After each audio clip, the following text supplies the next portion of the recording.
Welcome to another episode of the MMA Lockcast. I'm your host, Manpreet, aka MMA Lock of the Night, your boy on social media at MMALOTN, and the Fight Archive architect.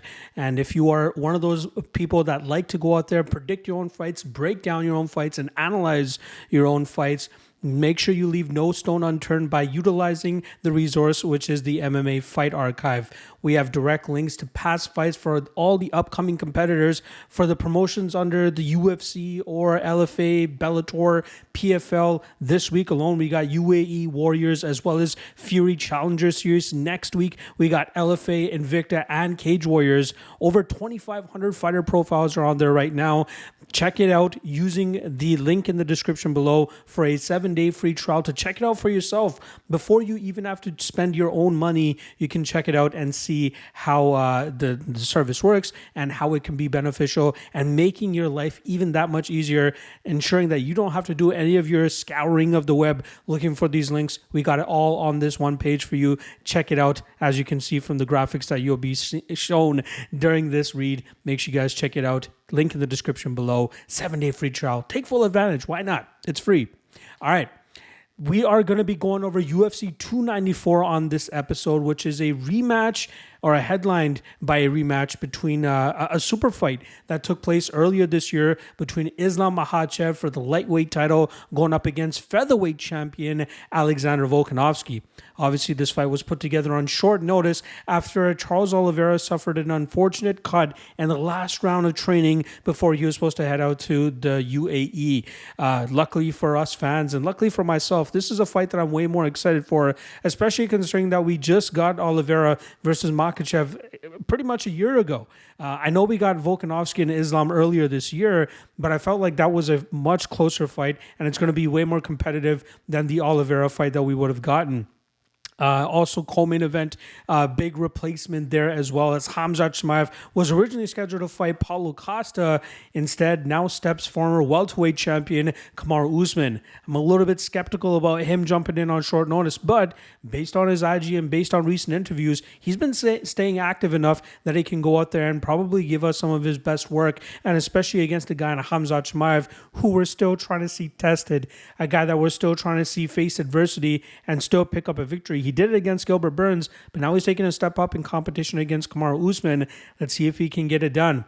If you guys remember, last year I did a live birthday party stream for this card, which it seems to be a staple now for the UFC. The second last weekend or the last weekend of October is a UAE card, a Dubai card, and it's always a pay-per-view, more often than not headlined by Islam Makhachev. So I'm more than happy that we get an afternoon card here. I believe the first fight kicks off at 10 a.m. or 11 a.m. in terms of prelims, and then the main card starts at 2 p.m. Eastern time as well. So don't get caught napping there. But I got the best gift from the UFC in terms of getting Volkanovski plugged in here rather than, I'd rather see Volkanovski than Gamrot get this shot. I believe it's a more intriguing main event and co-main event, so it should be an exciting card regardless. All right. Before we get into the breakdowns, obviously, I'd love to go over the lock of the night and dog of the night prediction of the last card and just see how we did. So we go 2-0 last week in terms of the lock of the night predictions. Christian Rodriguez comes through, even though he ended up missing weight. And then Cage Warriors, our lock of the night prediction, Paul Hughes, came through with relative ease. So that extends our lock of the night prediction record now to 89-29 on the year for a 75% hit rate. Make sure you guys check out the top 3 dog of the night or lock of the night candidate video that I drop tomorrow. No more contender series. So we're back to 1 video per day throughout the week so I can keep up with this content schedule. Make sure you guys check out that video if you want to see the exact numbers in terms of units profited, which we are in the profit, ROI, all of that stuff. I do that in that video. Dog of the night. We go 1-1 last week as Adrian Yanez gets his leg chopped off by Jonathan Martinez. I expected a little bit more defense there from Yanez, but it is what it is. He ends up taking the L.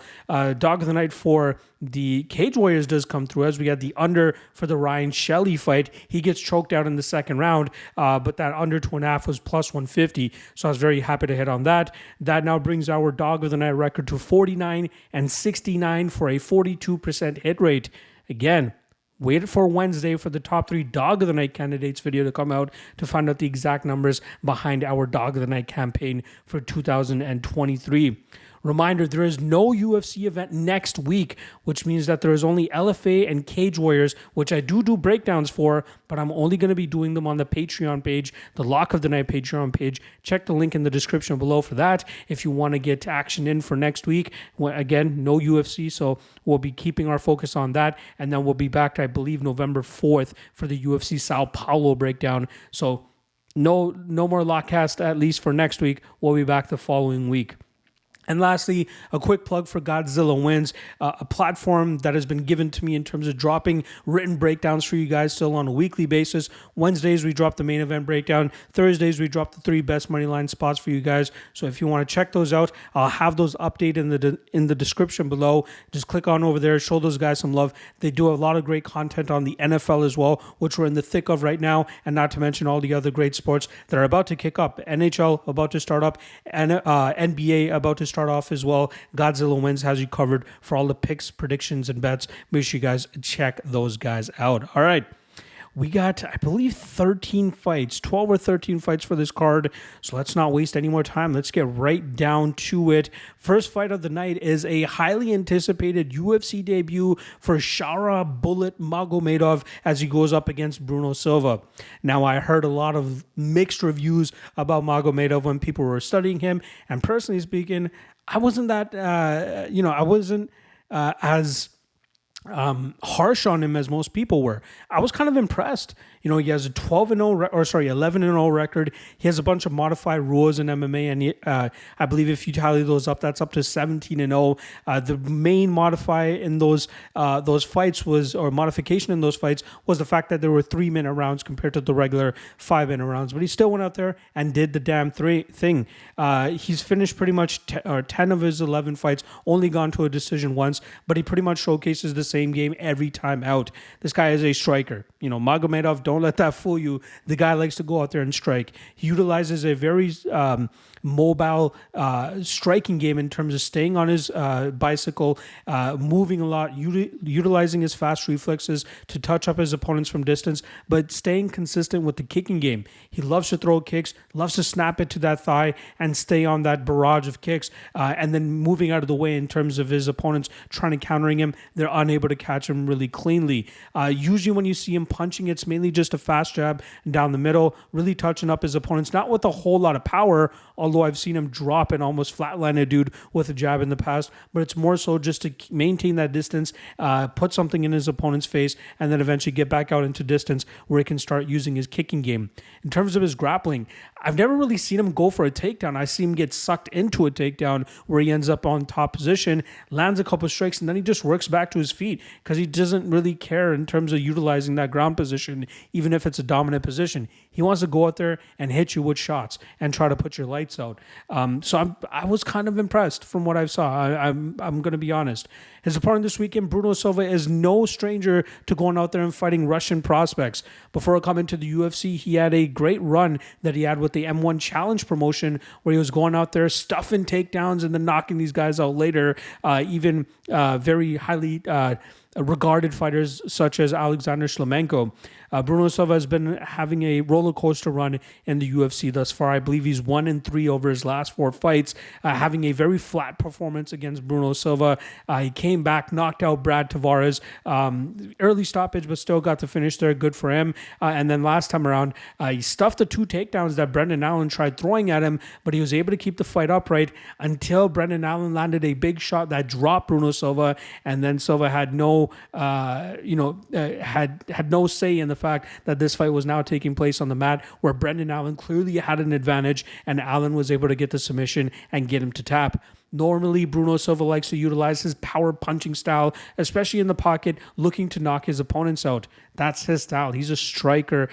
He tried to get his grappling on against Alex Poatan Pereira a couple years back, but he was unsuccessful in doing so, and that just showcases that this guy's a striker. He wants to go out there, try to put his paws on his opponent, and try to knock them out. In terms of how these guys match up against each other, I really thought I'd be taking an underdog shot here on Bruno Silva, but I think that the movement and the speed advantage that Magomedov is going to have here will be enough to allow him to touch up Silva from distance, stay on his bicycle, roll with a lot of the shots. His durability looks pretty damn good, so I don't know if Silva will be able to land cleanly enough or even land enough to land that big power of his to put Magomedov out. And that should allow Magomedov to touch him up, get this fight over 1.5 rounds, which currently sits at -140. I think that's a damn good spot as well. But I think Magomedov ends up going out there and winning this fight by decision by just playing it safe, using the jab to keep that distance, and then using his leg kicks to just slow down Silva. Silva normally good chin, although he got rocked by Brendan Allen last time around. I feel that we'll see a very safe performance here from Magomedov to go out there and get his first win with the UFC by decision. Next up, we got Victoria Dudakova going up against Jin Yu Frey. Now, Dudakova obviously made her UFC debut earlier this year, where it only took 24 seconds for her to snap the arm of Estela Nunes. Obviously, that's not the way that a fighter wants to go out there and win, especially when that injury came off of a takedown attempt that she was trying to implement. And obviously, she got the top position, but not quickly thereafter that she realized that Estela Nunes was holding onto her arm for dear life and crying out in pain. Dudakova, 24 years old, looks very skilled. I got to say, I was very impressed with her performance on the Contender Series, and I believe in 2022, where she came in as a plus 200-ish underdog to Maria Silva, and she out-grappled her for the first 2 rounds and then survived that 3rd round. It was even more impressive when you found out that Dudakova came into that matchup with a mangled knee, but she didn't want to pull out because of the opportunity that was ahead of her. And then obviously Dana White said the performance was impressive, but you have to give her a little bit more respect considering that it was with an injured knee as well. She is special. She is a fighter that has a lot of skill set, especially in the wrestling realm and the grappling realm. She's very active with her jiu-jitsu, with 4 of her 7 wins coming by submission. I believe that's the approach that she's going to try to take here against the brown belt in BJJ in Jin Yu Frey. Jin Yu Frey 0-3 over her last 3 fights, and it's kind of surprising that she's getting another shot here in the UFC, as usually the 3-fight losing streak is a sentence to getting the pink slip inside the UFC. But it seems like the UFC is giving her the leash here to try to go out there and try to pull off the upset. You know, she's a plus 400, plus 450 underdog here against Dudakova.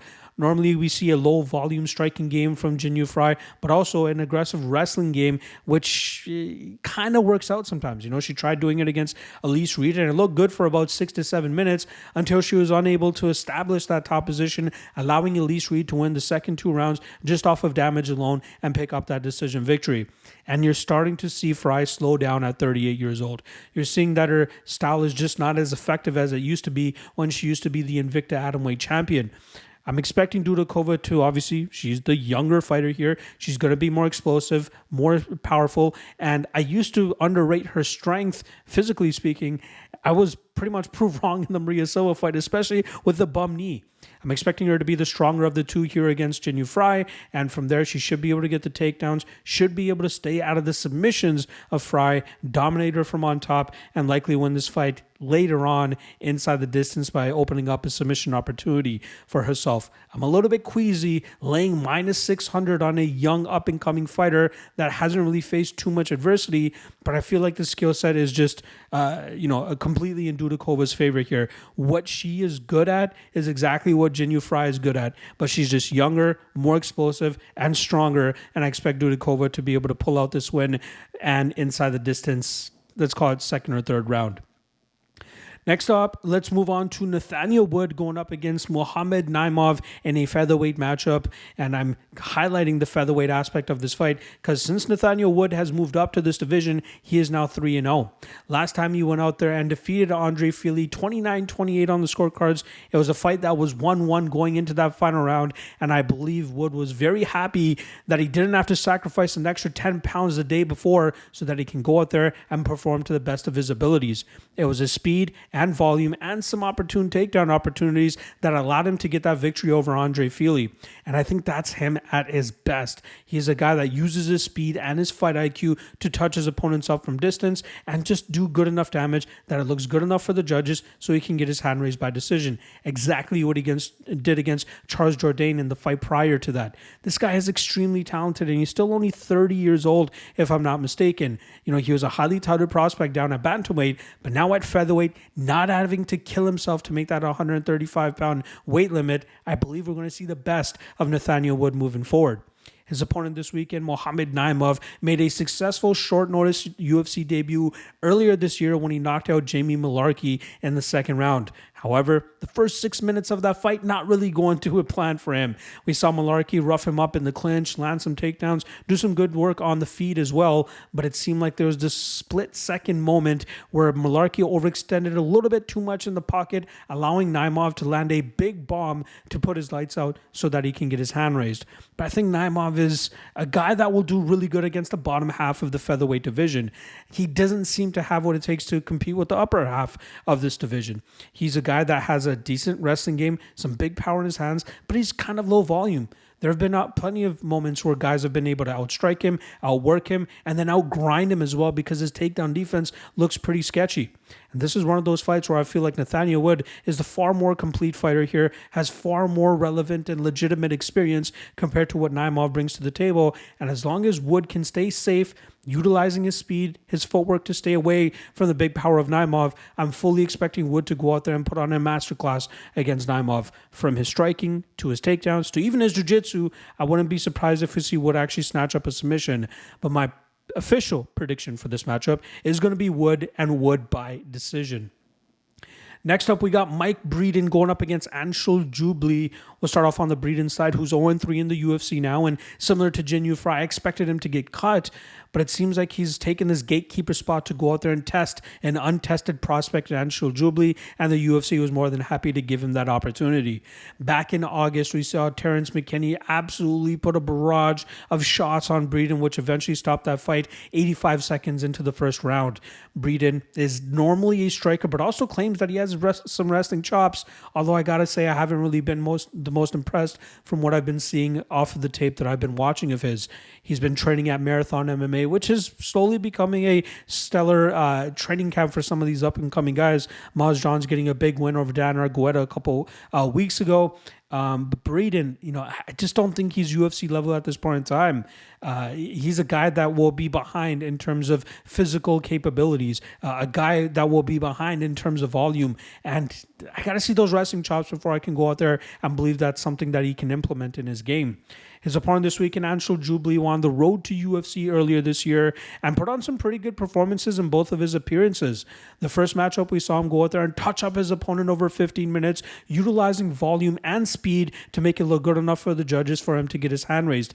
And then in the second fight, he went out there and beat Jekka Seregi by grappling him to the mat and eventually grinding him out and winning that fight in the second round by submission. I believe it was submission.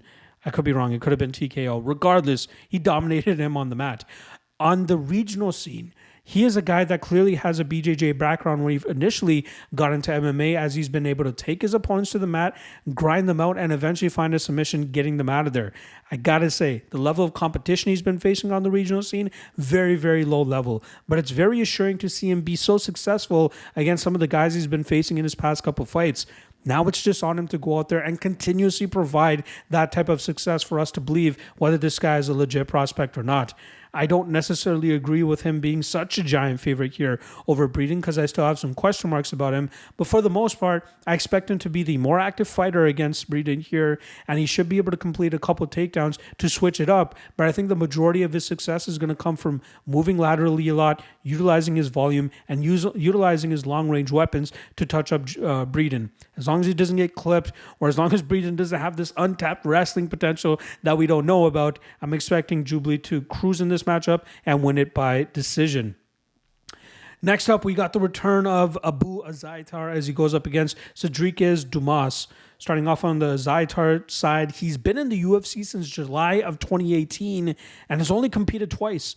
The second time we saw him was back in March 2021, where he got finished in the dying seconds of his fight against Marc-Andre Barriault, which just goes to show he kind of has a bit of a cardio issue. He's a power puncher who likes to trade in the pocket and is more often than not finishing his opponents, but we saw him go out there and outstrike Vitor Miranda in his UFC debut, although Miranda was I believe, closer to 40 at that point in time, if I'm not mistaken. Azaitar has pulled out of a lot of fights, I'm assuming due to injuries and inability to stay healthy enough to actually compete. And I just don't know if he has what it takes to actually take it to the next level in the UFC. He's getting up there in age as well. I'd say his brother Usman is probably going to be more successful in the UFC than he is, but he's a guy that just leaves a lot to be desired. Kind of low volume, has some big power, relies on it a little bit too much, and if he's unable to get you out of there, the fight gets a little bit closer than it should be, and he really starts to drop off in terms of his efficiency late in fights. His opponent Dumas is now 1-1 in the UFC after losing his UFC debut against Josh Fremd, where he got choked out, I believe, in the second round of that matchup. And then last time around, going out there and defeating Cody Brundage in a fight where it seemed like Brundage was just laying up the win for Dumas. They're just alley-ooping it to him and letting Dumas slam dunk that thing. I wanted to say a curse word there for some reason, but I'm like, hey, it's not appropriate. It's no need to. But Dumas is a guy that normally looks to take fights to the ground and dominate his opponents there. Cody Brundage was pulling guard, pulling guillotine, and just wasn't even close on half the attempts that he was trying, allowing Dumas to establish that top position, grind him out, and utilize some good work from on top, where he was able to get the decision victory. He has a decent striking game, which mainly revolves around kicks, but it seems to be something that he uses to stay busy enough to eventually fill that gap of him getting that takedown and then doing damage from on top of his opponent. I lean Dumas in this fight, but it's hard to take him at chalk, especially considering the big question marks we still have about his game. But how can you be more confident on the Azaitar side, even at plus money, considering the flaws that we've seen in his game, and not to mention the inactivity that he's been providing as well? I believe Dumas has a good enough chin to deal with some of the striking that Azaitar will be throwing at him. I think Dumas's kicking game will allow him to stay at distance and touch up Azaitar from distance, but then eventually dragging this fight to the ground, doing some good damage from on top, and potentially finding a finish in the latter half of this matchup. Again, minus 180, minus 190 on Dumas. I'd rather pass on this matchup as a whole. Maybe look at violence more than anything, but I could also see this fight being just a sloppy drug out war where it's just Dumas doing damage from on top, but unable to get Azaitar out of there and winning by decision. I'm just going to stay off this fight as a whole, see what Azaitar has left in the tank, see what Dumas does against this type of opponent, and then try to bet or fade these guys moving forward. But official prediction is going to be Dumas and Dumas inside the distance. All right, next up, we got a great matchup here between 14-0 Javid Basharat as he goes up against the ever-veteran Victor Henry. Starting off on the Basharat side, he started off his year with a solid win over Matias Mendonça, where he was able to touch him up from distance and do some good work from that top position to win a decision. It's unfortunate that he's been out of the cage for as long as he has, considering the level of hype and potential a lot of people are putting on him. It would have been fun to see him a little bit more active in 2023. But here he is in the cage against a stiff competitor and Victor Henry, who's going to be looking to push him. But getting back to Basharat, he is one of the best strikers that I've seen in a long time. His ability to utilize his footwork and pull his opponents into his punches has just been super elite and fun to watch. The guy is very good in terms of his his push, feint, or even pull counters that he's been able to do against his opponents. And that's where he does a lot of his damage against his opponents. Not a huge finisher in the UFC, but he's done a great job in terms of just putting out solid damage. So it's no doubt who ends up winning this fight once fights end up reaching the scorecards. His ground game, we don't see too much of it because he prefers to keep fights upright. He does a damn good job in terms of seeing the takedowns coming his way and keeping fights upright, where he usually has an advantage over his opponents. His opponent this weekend, Victor Henry, will likely look to take this fight to the ground, especially considering what type of striking game he brings to the table. I was very impressed with Henry in his UFC debut against Raoni Barcelos, pushing the pace, staying in Barcelos' face, and just putting that volume and activity on him. However, we saw in his next fight against Rafael Assunção that better technical strikers will likely make him pay for that reckless forward movement and volume that he throws. That's exactly what I'm expecting Basharat to do here. I think we'll see him touch up Victor Henry anytime Victor tries to crash the pocket with volume, with output, and that will allow Basharat to land the more significant blows, maybe even land some big shots here, maybe land a knockdown even, and possibly even pull off a finish. But I believe Basharat is one of those fighters that just stays within himself. He's a guy that's going to go out there and stick to the game plan and not overextend and try to risk losing out on that undefeated record that he currently has. So I'm going to take Basharat by decision, but I believe that this is a great matchup for him to go out there, possibly face some adversity, but still end up coming out on top. I'm a big Victor Henry fan, but I believe that this is a horrible stylistic matchup for him, which should allow Basharat to still get his hand raised, like I said, by decision. All right, let's move on to this next matchup between Mohamed Yahya and Trevor Peek. This is the UFC debut of Mohamed Yahya, who comes in as the UAE Warriors lightweight champion. He has a 12-3 record. He's currently on a 5-fight winning streak as well. But I got to be honest that I have not been the most impressed from what I've been seeing from the guy. He seems to have a patient and lengthy striking game, but when things start to get a little bit into deeper waters, he looks to go out there and take his opponents to the ground and grind them out from that top position. However, striking defense leaves a lot to be desired. I've seen him hurt and dropped in numerous fights, and I feel like that's going to be bad news for him against much better strikers than him in the UFC. I don't really understand why the UFC decided to bring him on board. I think it might have to do with something with him training out of Dubai and possibly paying back the Dubai investors who've been really investing in the UFC over the last several years. But seems to be a decent prospect, but doesn't seem like a guy that will make noise right off the bat. His grinding pressure from that top control is not bad. His wrestling, questionable, especially considering the level of competition he's been going up against. Trevor Peek, fan favorite, but I'm more than happy to see him finally go out there and get exposed in his last matchup where everybody believed that he is this guy that he is not in terms of the skills that he has. He's a durable fighter. He has a lot of big power in his shots, and I'll give him this: his his grappling defense is a lot better than I gave him credit for. His takedown defense could use a little bit of help still, but his ability to stay out of danger from submission attempts, his ability to battle through submission attempts, and then work back to his feet and get back to kicking ass, better than I expected it to be. So I'll give him the credit there.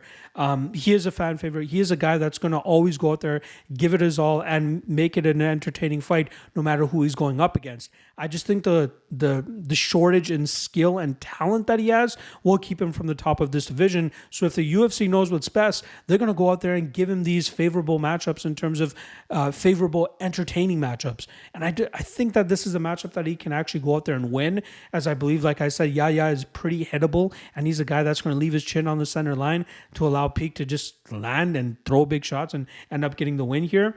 I'm feeling inside the distance more than anything here, but I feel like Peek is going to go out there and find that chin probably within the first 2 rounds. You know, I've seen Yahya start to slow down when he faces adversity, when he starts to get hurt, and we know Trevor Peek's going to be hurting him quite a lot in this matchup. So give me Trevor Peek by knockout.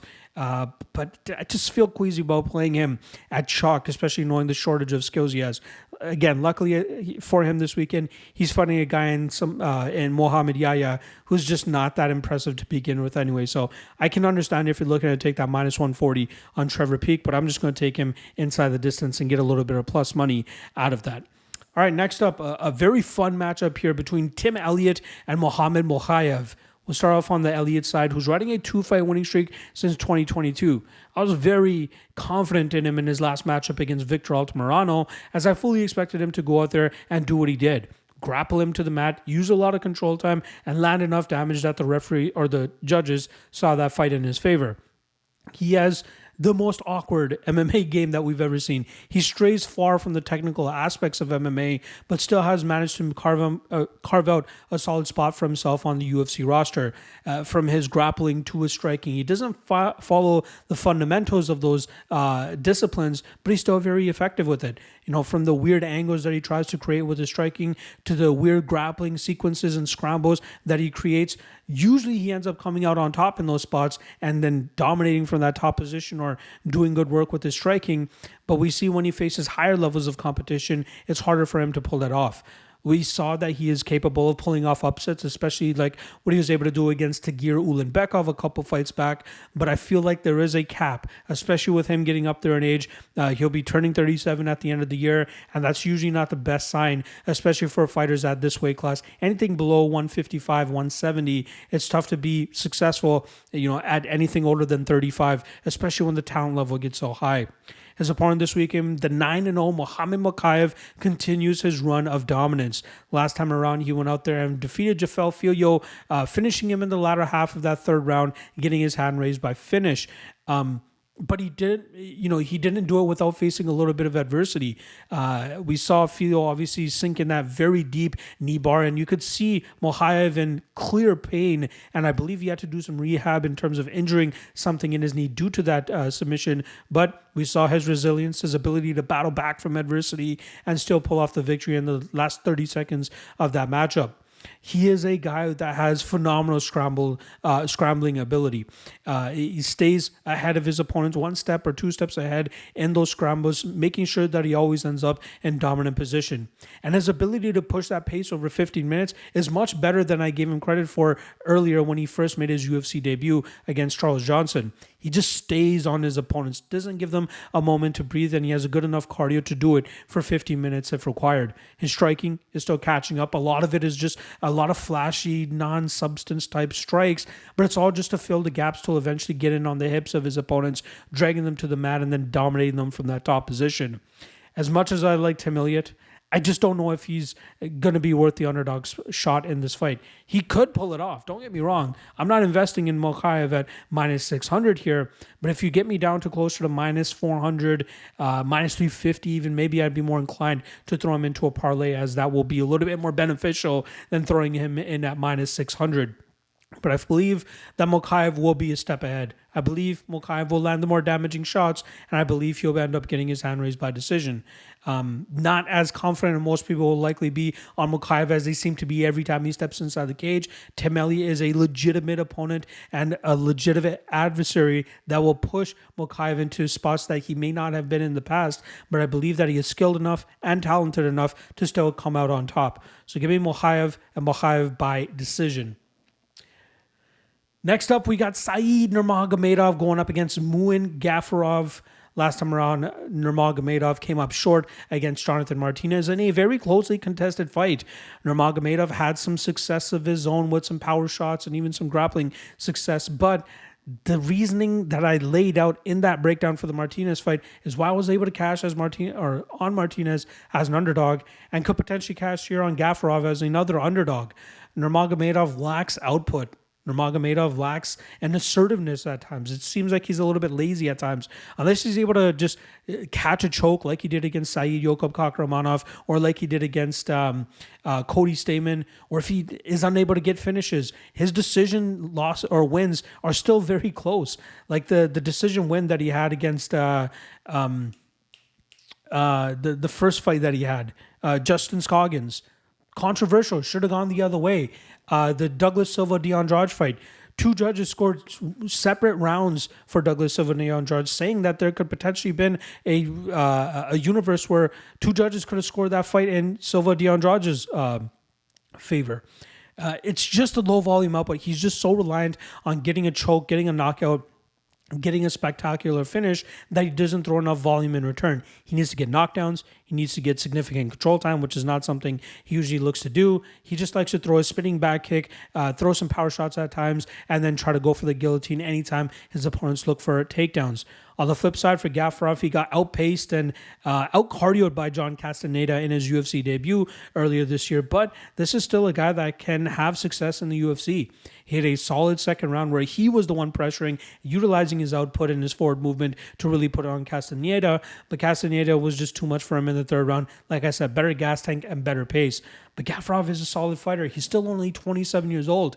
He utilizes great forward movement, good volume, and a good wrestling game as well, depending on the level of opponent that he's going up against. But I believe the specific thing in this matchup, which is why I'll end up leaning him to win by decision, is his volume, is his forward movement. Nurmagomedov is not going to make him work a whole lot, which will allow Gafurov to kind of set the pace himself. He can decide how many strikes are going to be thrown. He can decide how many pocket exchanges there's going to be, and that should allow him to kind of manage his gas tank a little bit better, and that should allow him to get ahead on the scorecards and possibly even win this fight by decision. So it's hard for me to trust Nurmagomedov at that heavy chalk that he's normally at, and Gafurov seems like a guy that is experienced enough, tested enough that he can still go out there and get his hand raised against a tough out in Nurmagomedov. So as long as Gafurov does not get caught in a choke and doesn't get knocked out, I think he could be a solid underdog spot here against Nurmagomedov. All right, next up, we got Ikram Aliskerov going up against Warlley Alves.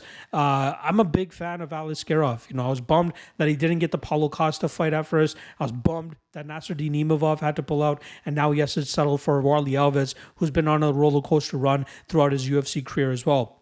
Aliskerov obviously got his shot in the UFC through the Contender Series, where he had a great victory. I believe it was a submission finish that he got, or a knockout. I can't recall. It was a dominant finish that he got. But he was mainly known for being the guy that had his lone loss to Khamzat Chimaev. But he's making a pretty good name for himself in the UFC thus far as well. I'm impressed from what we've been seeing. He had a great knockout over Phil Hawes earlier this year. He is mainly known for his wrestling, but his hands are definitely getting better, as you saw in that Phil Hawes fight. And he wants to continue to go out there and try to knock these fools out and continue to move up the ranks. Especially if he was able to get that Paulo Costa fight, that would have put him right into the mix of the title shot, especially with a big win over a guy like Paulo Costa. His opponent this weekend, Warlley Alves, is coming off of a loss from earlier this year where he lost to Nicholas Dalby by split decision. That's a 2-fight losing streak for him now. He was coming off an ACL injury in 2022, which kept him out of competition that entire time, and it seems like he's kind of just lost a step. He's a guy that relies a lot on explosivity, power, and just knocking his opponents out or hurting them badly with leg kicks so that he can get ahead on the judges' scorecards. But it doesn't seem it's panning out the way a lot of people expected it to when he originally made his UFC debut years and years ago. I expect he's going to be behind on Aliskerov here, and I think that Aliskerov can do a good enough job in terms of shutting down the kicking game by taking this fight to the ground, grinding out Alves, staying away from the submission attempts of Alves, and doing big damage from on top, and possibly even finding a knockout in the second or third round as Alves starts to slow down. That's the big question mark for Alves. Is his cardio as bad as it has always been? Because if so, Aliskerov is going to take full advantage of that and probably find the finish, like I said, in the second or third round. So give me Aliskerov by TKO in let's call it round 2. I might even take a sprinkle on round 3. Next up, we got Magomed Ankalaev going up against Johnny Walker. Now, Ankalaev's last matchup was in December of last year, where he fought for the vacant light heavyweight title and ended up fighting to a draw against Jan Blachowicz. The main storyline in that matchup was the calf kicking that Blachowicz was implementing on Ankalaev, which really rendered him immobile for the majority of that fight. But he was still able to land big enough shots, and I believe there was a 10-8 round sprinkled in there at a certain point that ended up getting that fight to be called a draw. Closer fight than I would have expected, but I still feel that Ankalaev is one of the best guys at 205 pounds and is just waiting for a shot to get that title once again, and he could end up taking it home with him. He is one of the best Russian strikers that we've ever seen in terms of his patience, his discipline, and even though he might be a little bit too low volume at times for people's liking, he makes sure that he makes most of his strikes count and make them look emphatic enough that the judges still score fights his way, even if he doesn't end up landing more strikes than his opponent. Not just his striking, but he still has a high-level wrestling game that he can implement if he feels that the striking is getting a little too close, getting the fight to the ground and dominating his opponents there. I like what we see from Ankalaev, and I believe he is one of the more complete fighters that we have on the roster, and I believe he still deserves another shot at the title, and he should get that shot should he end up getting his hand raised here this weekend. His opponent, Johnny Walker, looks to be in the best form that we've seen him in. He's on a 3-fight winning streak, which is the longest winning streak he's had since joining the UFC, tying actually the initial run that he had when he made his UFC debut back in 2018. But he had a roller coaster run between 2019 and 2022 where he went 1-4. But it seems like he's really starting to settle into his confidence and the striking game that he likes to employ. He uses his explosiveness, his speed, and his power to touch up his opponents from distance, exploding into shots, landing big strikes, either choking them out like he did against Iwan Cutelaba or hurting them badly over 15 minutes like he did last time against Anthony Smith. He's a tough fighter to deal with just because of how much of an energy ball he is. He's so explosive. But I feel like a more complete fighter like Magomed Ankalaev could utilize that power and explosiveness against him. I fully it's Monday of fight week, and I don't normally watch breakdowns or watch other people break down fights as much anymore. But I can just already envision people being like, look at the Thiago Santos fight. Look at what Thiago was able to do when he was able to push the pace and he landed a couple of times on Ankalaev. But Ankalaev still pretty much swept that fight. Like I expect Ankalaev to utilize the striking, mix in some takedowns, and just wear on the cardio of Walker, slowing him down so that he can make the strikes come a little bit easier in the second and third rounds. Not saying that Walker is a complete gas bag at this point in time, but when he's unable to set the pace of his fights, that's where he starts to slow down, and that's where he starts giving up bad positions and even gets touched up. And I fully expect Ankalaev to just go out there and do what he does best. Get the better strikes off when he needs to, get the better takedowns off when he needs to, and I just expect him to put a better body work together here, and I expect him to win a decision and hopefully stamping another shot at the title after Yuri Prohaska and Alex Pohatan Pajeda throw down in a couple months. So give me Ankalaev by decision. All right, co-main event time. Big boys coming up here where we got Kamaru Usman stepping in on short notice, going up against Khamzat Chimaev. This was a fight that's been rumored for a while now, and it seemed like the UFC didn't really like the fact that Usman wanted to move up to middleweight. But on 10 days' notice, here he is being forced to move up and taking this fight on short notice. But it seems like he's been active enough that he was ready to take this fight when the opportunity approached him. He is a former welterweight champion, and I got to say I'm still surprised that he ended up coming up short against Leon Edwards in back-to-back fights. It was great takedown defense from Leon Edwards that allowed him to keep the fight upright, where he was able to utilize a superior striking approach to damage Kamaru Usman more over 5 rounds and get his hand raised by decision the third time. Obviously, the second time was a Hail Mary knockout shot that he landed in the final round to get his hand raised. But Usman, still one of the best fighters in the game. High level cardio, great wrestling, improving striking, and even though he might be at a bit of a size disadvantage in this matchup, technically speaking, skill set wise, he can make this the toughest fight that Khamzat Chimaev has had over the length of his UFC career. Chimaev obviously coming off that Kevin Holland victory that he had, but it's been very discouraging the fact that he has not been more active than when he originally came into the UFC back in 2020. We're talking about having 2 fights in the span of in 10 days and then getting his third win 2 months later. But since then, just hasn't been that active. Obviously, he had the Gilbert Burns win. He had the Kevin Holland win. But we had so much high hopes for this guy that he probably should have been contending for a title by now, but he just hasn't been active for some reason. There was that possible retirement that he had in the middle of that due to COVID, I believe. And we still have yet to see how that will impact him when he faces high-level competition. Will that impact his cardio? We saw him have a close third round against Gilbert Burns in their back and forth, knock him out, drag him out war. But Kamaru Usman is going to provide way more resistance than what Gilbert Burns did. So I'm hoping that the short notice nature here for Kamaru Usman doesn't impact him too much. He's a guy that's always been, in very good shape. He's a guy that has prided himself on cardio, his work pace, and ability to just demand and set the pace in all of his fights.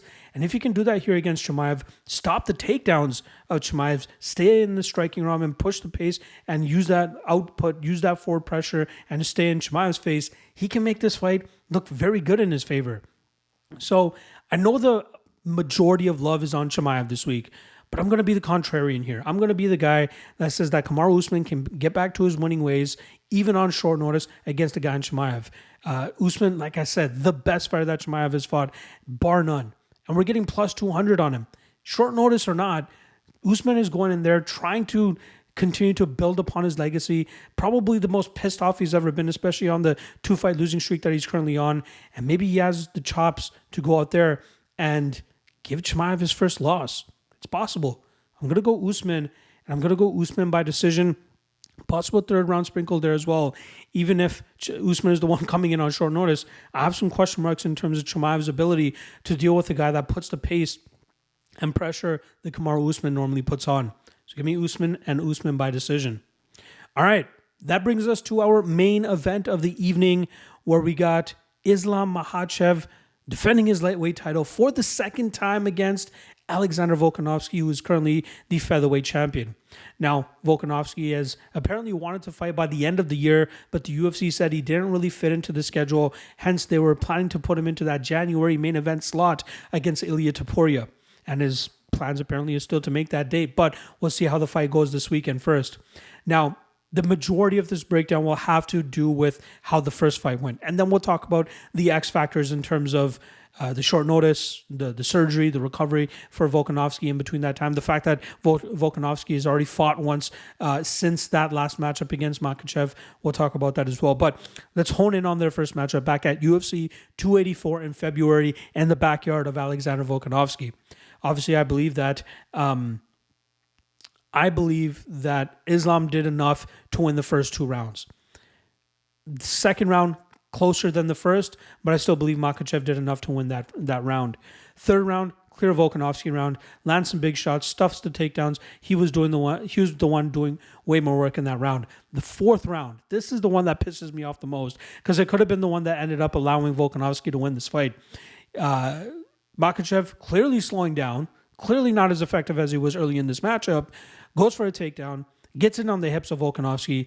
They're in this weird transition period where it's either Volkanovski can continue to work, dig the underhooks, and get back to his feet, or option B, which he ended up choosing, was to play to the crowd, play to the coaches, and say, I'm up.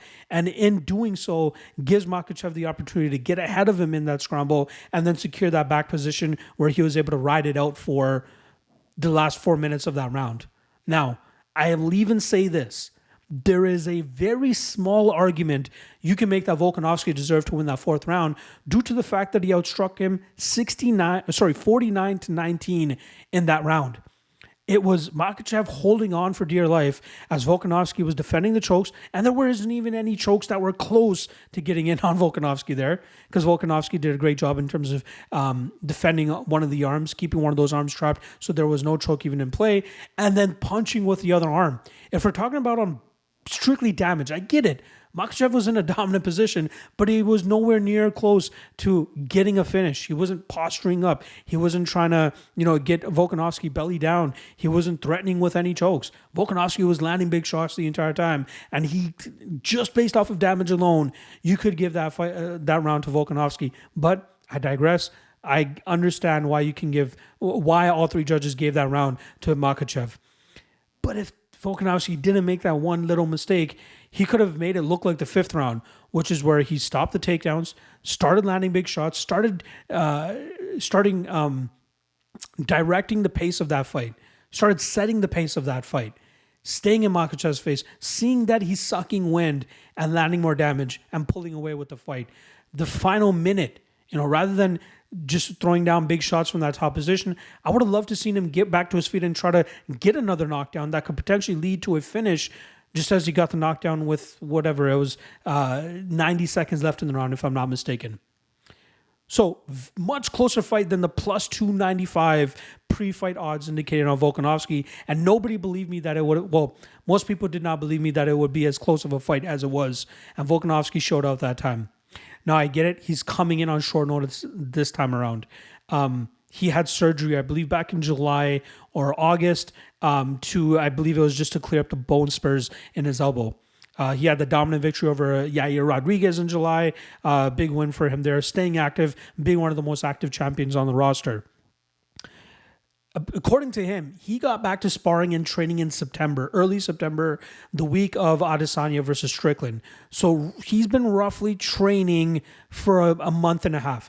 Not like training camp training, but training to stay in shape, that he can make the weight, that he can go out there and still give the best of his abilities. And I believe being in there with Makhachev already once, knowing the things that he can change to potentially come out on top this time, still makes him a live underdog around that plus 220 mark that he's currently at. I get it, Makhachev's bigger, Makhachev has the wrestling, but we know for a fact that Makhachev's not going to finish him. We know that Makhachev's going to go out there and try to grapple him and grind him out just as he did last time around. But it's going to get harder in the 3rd round. It's going to get harder in the 4th round. It's going to get harder in the 5th round. Volkanovski is one of those freak athletes that just strikes me as a guy that can go out there and give us a solid 25-minute performance even on short notice. So I'm expecting Volkanovski to just give us his best, just as he has in the past, which makes him a live underdog in this spot. I get it. People might say, hey, you're just dick riding Volkanovski in this spot because you picked him last time around and you want to be right this time. I'm trying to just take the odds for what they are. You're talking about minus 300-ish, minus 265, whatever the number is on Makhachev. I still believe the line is too wide, even on short notice. Volkanovski can still win this fight. Close fight. I'm going to take Volkanovski. I'm going to take him once again and hope that he can pull this one out, win it by decision down the stretch.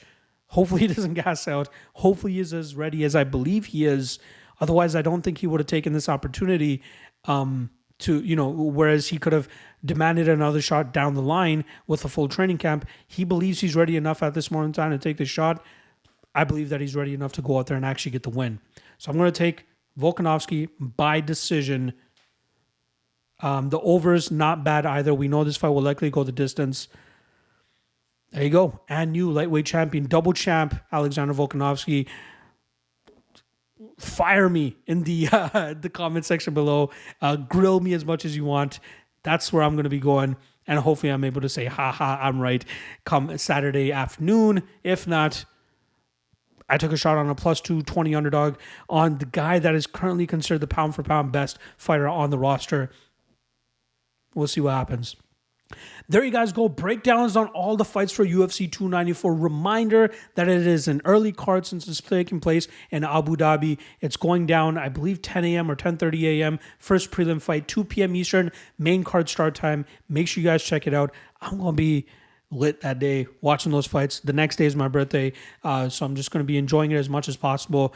Appreciate all the love. Appreciate all the support. We're back to regularly scheduled programming. Tuesday, top 3 lock of the night candidates. Wednesday, top 3 dog of the night candidates.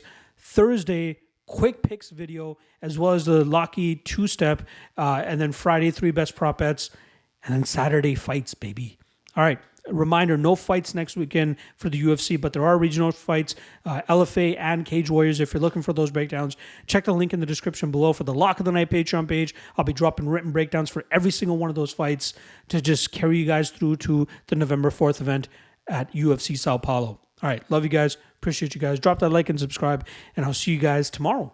Peace.